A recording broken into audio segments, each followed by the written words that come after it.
మౌన పోరాటం మౌన పోరాటం. నమస్తే మేడం. నమస్తే. ఆయన ఇందాకే కదా పెట్టావు, మళ్ళీ ఎందుకీ కాక? అయ్యో ఎంత మాటండి. పెద్దవాళ్ళకి విధేయతతో ఉండడం కాక ఎందుకు అవుతుందండి? అయినా పైకి కాక అంటారు గాని నమస్తే పెట్టగానే లోపల మీ పెద్దవాళ్ళకి హాయిగా ఉయ్యాల ఊగుతున్నట్టు ఉండదేంటండి?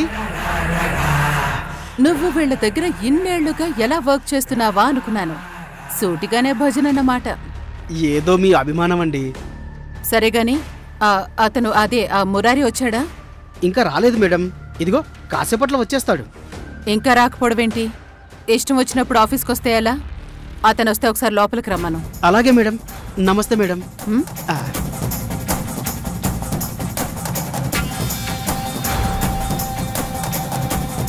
మురారి, ఏంటయ్యా ఈ లేటు? లేటే ఉందండి, కరెక్ట్ టైంకే వచ్చాను కదా. అబ్బా, మనం ఆఫీస్ టైం ప్రకారం రావడం కాదయ్యా. మన యజమానులు ఆఫీస్కి రావడం కంటే మనం ముందు రావడమే కరెక్ట్ టైంకి రావడం అంటే. అదర్వైజ్ అది లేటే.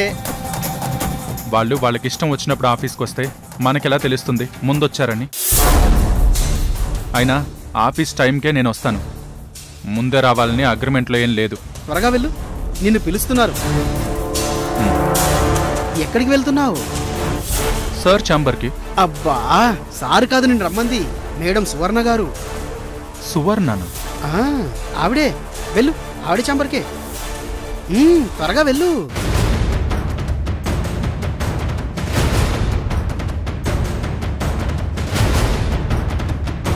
చూడు మురారి, నీ మనసులో ఏం ఆలోచన ఉందో నాకు అర్థమవుతుంది. కానీ జీవితంలో మనకి నచ్చింది చెయ్యాలి అంటే ఎదుటి వాళ్ళకి మనం కాదు అని చెప్పగలిగే స్థాయి అయినా ఉండాలి. లేదంటే మనం ఆ స్థాయికైనా వెళ్ళాలి. ఆ స్థాయి లేనప్పుడు ఆలోచించడం అనవసరం. పరిస్థితిని బట్టి ఫాలో అవుతూ వెళ్ళిపోతూ ఉండాలి. లేదంటే మనకి జీవితమే ఉండదు. ఈ తత్వం మొత్తాన్ని మన పెద్దవాళ్ళు ఏనాడో ఒక్క మాటలో చెప్పారు.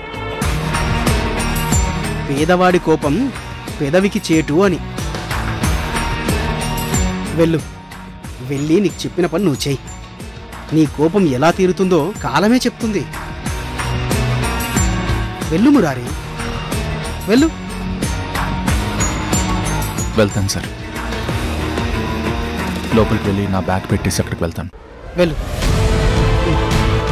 May I come in madam? yes come in.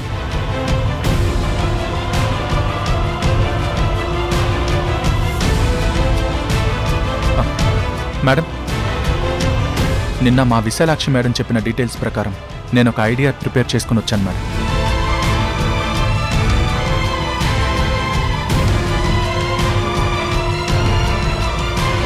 ఇదిగోండి మేడం, ఈ ఫైల్లో నా ఐడియా మొత్తం డీటెయిల్డ్గా రాసి ఉంచాను మేడం. దీని ప్రకారం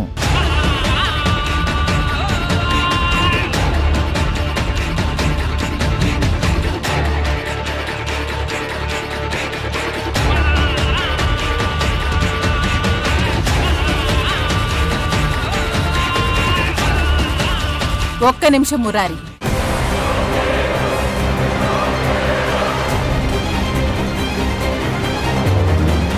నా ఐడియా మొత్తం పూర్తవ్వలేదు మేడం. మొత్తం చెప్పేశాక మీరు మాట్లాడండి మేడం. 28. ఏంటి మేడం? నువ్వు నన్ను మేడం మేడం అనడం ఇది 29వ ఏంటి? నాకు అర్థం కాలేదు మేడం. మురారి ప్లీజ్, నువ్వు నన్ను మేడం మేడం అని తోక తగిలించి పిలవద్దు. ఇదేంటి, మేడంని మేడం అని పిలవక ఇంకేమని పిలుస్తారు? నన్ను అమ్మ అని పిలువు.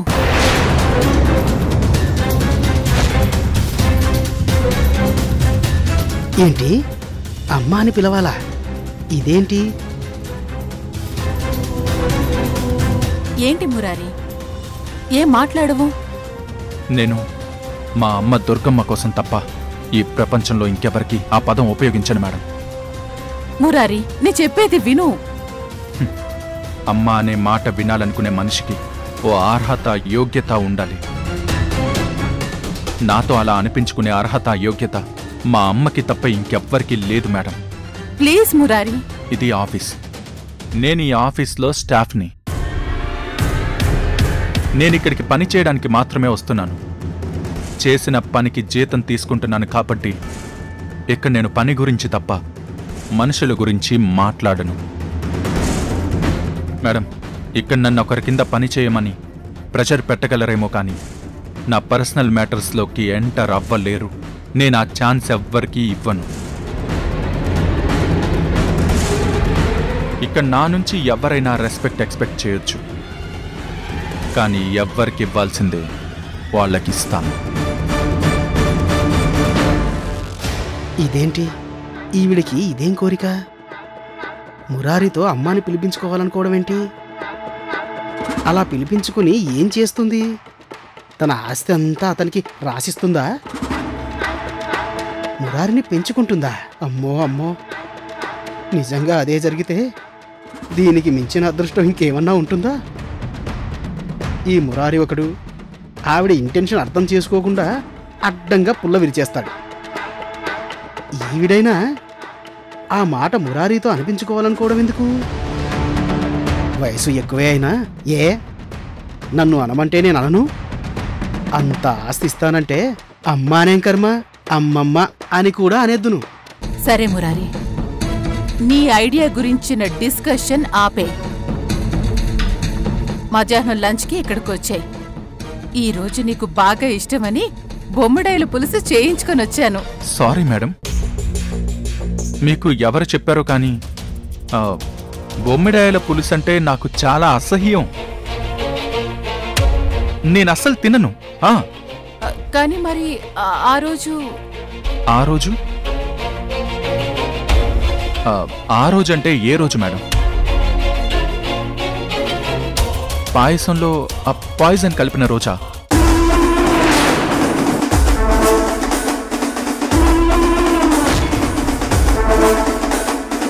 ఓ, నన్ను చంపాలనుకున్న రోజా?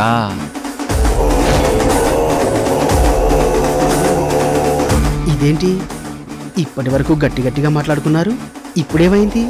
ఏం వినపడట్లేదు, మాట్లాడుకోవట్లేదా? మేడం, మీరు తెచ్చిన ఫుడ్లో కూడా పాయిజన్ కలిసి ఉండొచ్చు కదా? ఓ, మీకలా కలపడం మనుషుల్ని ఈజీగా చంపేయడం అలవాటే కదా? సారీ మేడం, నాకు టైం వేస్ట్ చేసుకోవడం నచ్చదు. ఇక్కడ మీరు నా ఐడియా గురించిన డిస్కషన్ క్లోజ్ చేద్దామన్నారు కాబట్టి మన మీటింగ్ క్లోజ్ అయినట్టే కదా? మరి ఇక నేను వెళ్తాను మేడం.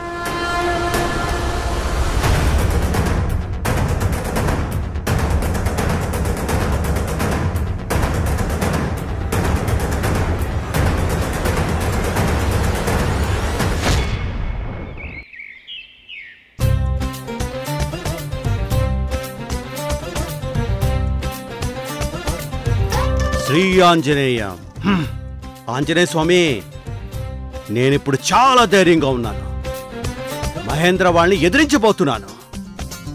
నువ్వు నాకు తోడుంటావు కదా? ఇప్పుడు వీళ్ళందరికీ చూపిస్తాను నా ధైర్యం.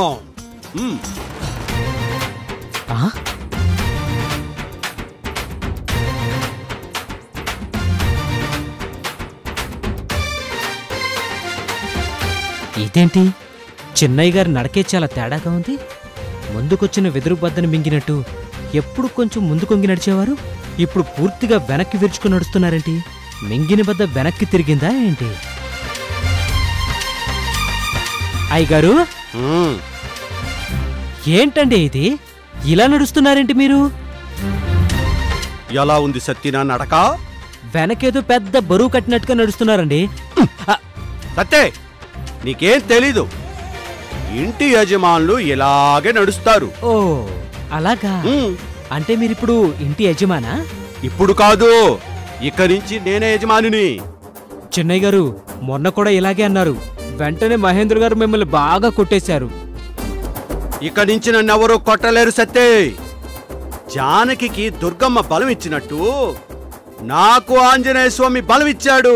ఓహో సరే అయితే అయ్యగారు ఒక్క నిమిషం సోఫాలో దర్జాగా యజమానిలో కూర్చోండి. నేను ఈ జ్యూస్ మహేంద్ర గారి వాళ్ళకి ఇచ్చేసి వస్తాను. జ్యూసా? ఏం జ్యూస్ అది? Carrot juice. క్యారెటా? ఇది తాగితే మంచిదా? నల్లగా ఉన్నవాళ్ళు ఎర్రగా మారతారు. ఇందులో పోషక విలువలు చాలా ఉన్నాయి. అవునా? అయితే నేను తాగుతాని. వద్దయ్యా, ఇవి మహేంద్ర గారు. ఏయ్, నేను ఇంటి యజమాని అయితే ఇంకెవరికో జ్యూస్ ఇవ్వడం ఏంటి? నాకే ఇవ్వాలి కదా. చెన్నై గారు అది. ఏంటి సత్తి, ఇవ్వవా?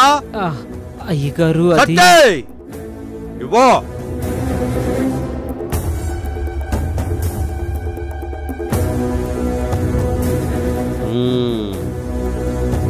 ఈ ఇంటి యజమాని నేను కదా, మరి ఇవన్నీ తాగాల్సింది నేనే కదా. ఈ ఇల్లు నాదే, ఇక్కడున్నవన్నీ మా అమ్మ నాకిచ్చింది. మొత్తం డబ్బులన్నీ మా అమ్మే ఇచ్చింది. మరి వాళ్ళు డబ్బులేమి లేకుండా వాళ్ళు ఇక్కడే ఉంటున్నారు. మొత్తం నా డబ్బులన్నీ నన్ను కొట్టి తీసేసుకుంటున్నారు. వాళ్ళు యజమానులు కాదంట. అయినా సరే మా చేత పనులన్నీ చేయించి ఈ జ్యూసులన్నీ తాగేసి మాకేమో గంజి పోస్తున్నారు. తప్పు కదా? సత్తే, ఇక్కడి నుంచి అలా జరగదు. అర్థమవుతుందా? అర్థమవుతుంది చిన్నయ్య గారు. కానీ మహేంద్ర గారు ఏమంటారు అని భయంగా కూడా ఉంది. నువ్వేం భయపడకు సత్తే, నేను ఇక్కడే ఉంటాను. మహేంద్ర వచ్చేవనంటే నేను ఊరుకోను.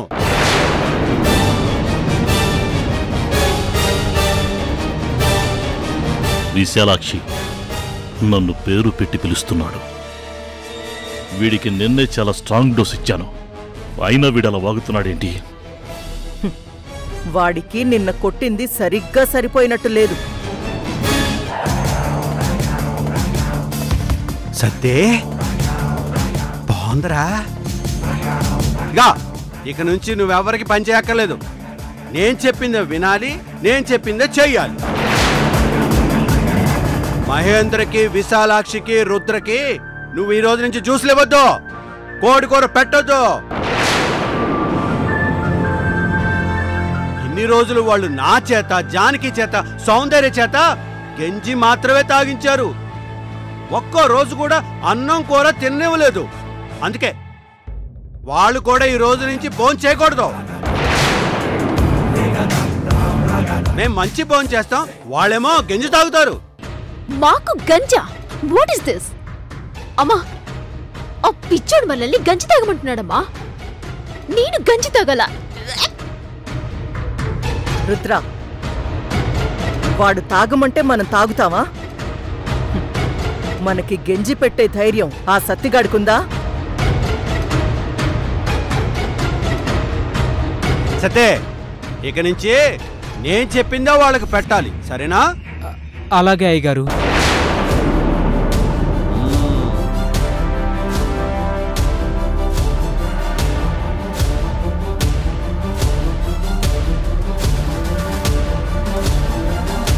సౌందర్య, అమ్మ సౌందర్య, ఏం నాన్న? ఏం చేస్తున్నావు నువ్వు? మొక్కలకి నీళ్లు పోస్తున్నాను.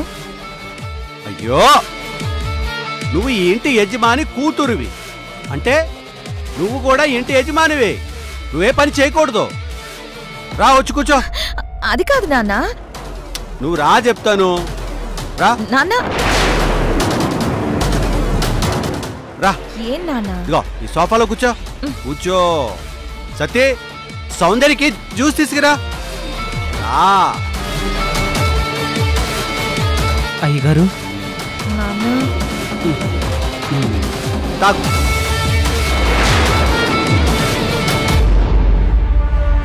నీకు తాగాలనుందని చాలాసార్లు చెప్పావు కదా, తాగు తాగు.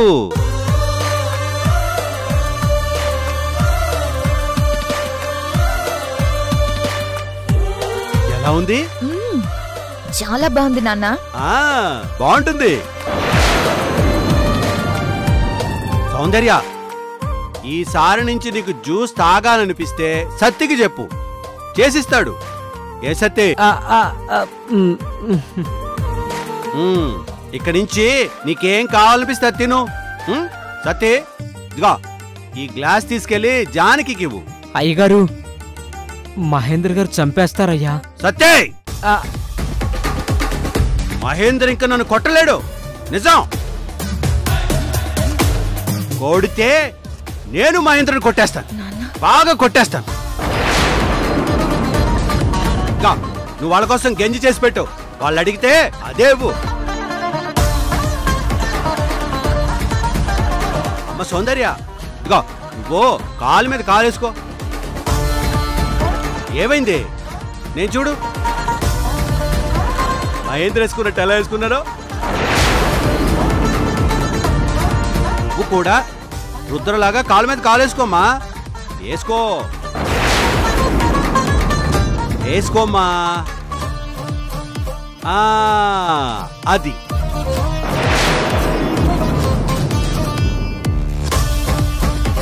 తాగు, ఇప్పుడు తాగు.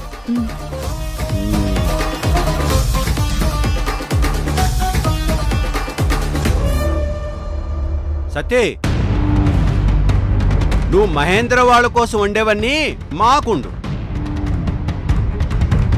మాకు చేసేవి మహేంద్రకుండు. వెళ్ళు. అమ్మో, ఈరోజు మళ్ళీ చెన్నై గారిని కొట్టేస్తారు వీళ్ళు. ఈయనేంటో ఇలా పిచ్చి పిచ్చిగా చేస్తున్నారు. వద్దని చెప్తే వినరు. వండి మనిషి. దేవుడా కాపాడు తండ్రి. నువ్వు తాగమ్మా, తాగు.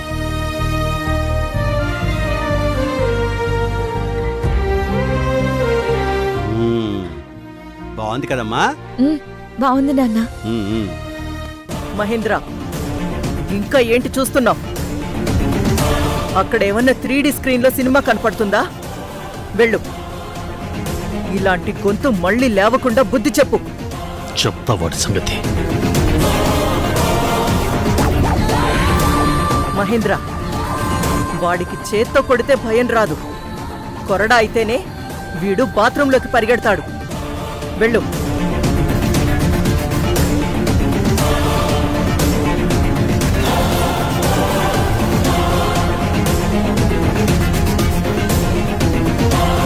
మహేంద్ర, నువ్వు వాణ్ణి ఎలా కొట్టాలంటే వాడికి కానీ ఇంట్లో వాళ్ళకి కానీ మళ్ళీ మనకి ఎదురు చెప్పడం కాదు,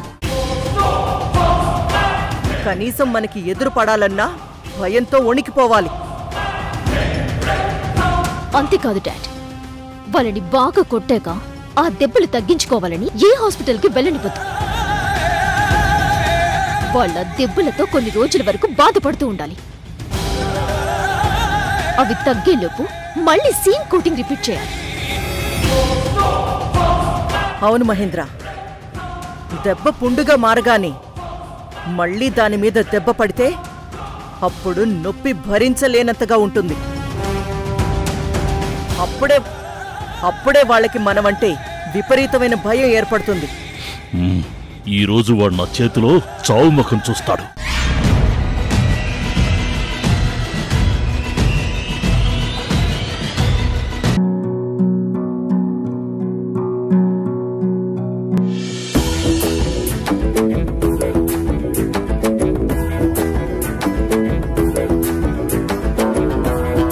నువ్వు తాగమ్మా, తాగు.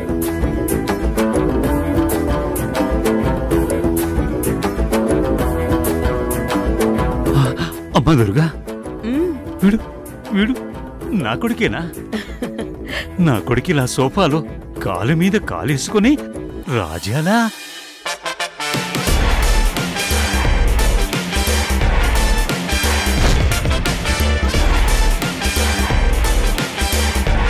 అలా ఉండాలనే కదా మావయ్య మీరు కోరుకున్నారు.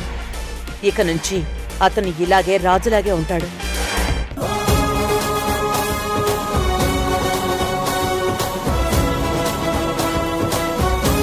అవును మావయ్య, అతని కళ్ళలో కనిపిస్తున్న ఆ విశ్వాసం, అతని కదలికల్లో కనిపిస్తున్న ఆ రాజసం ఇక నుంచి అలాగే ఉంటాయి. ఇన్నేళ్లు రాజుని బంటుగా మారుస్తూ వచ్చారా దుర్మార్గులు. ఇప్పుడు రాజు నేను రాజుని అని చెప్పే టైం వచ్చేసింది. ఇక నుంచి అతనే రాజు.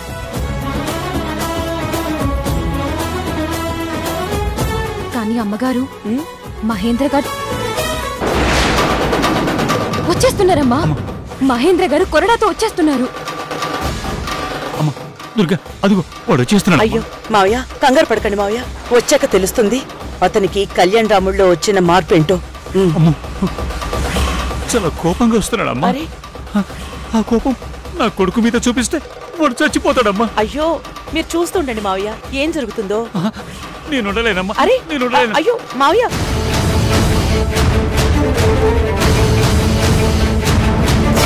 ఏంటే వలుపా? నోటికేదొస్తే అది కూస్తున్నావు. బలుపంటే నాది కాదు. ఈ ఇంట్లో ఏ హక్కు లేని మీరు మాట్లాడే మాటలు, చేసే పనులు ఉన్నాయి కదా, వాటిని బలుపు అంటారు. ఈ ఇల్లు, ఆస్తి అన్నీ నా భర్తవే. కాబట్టి ఈ ఇంట్లో ఆయన మాట జరగాలి.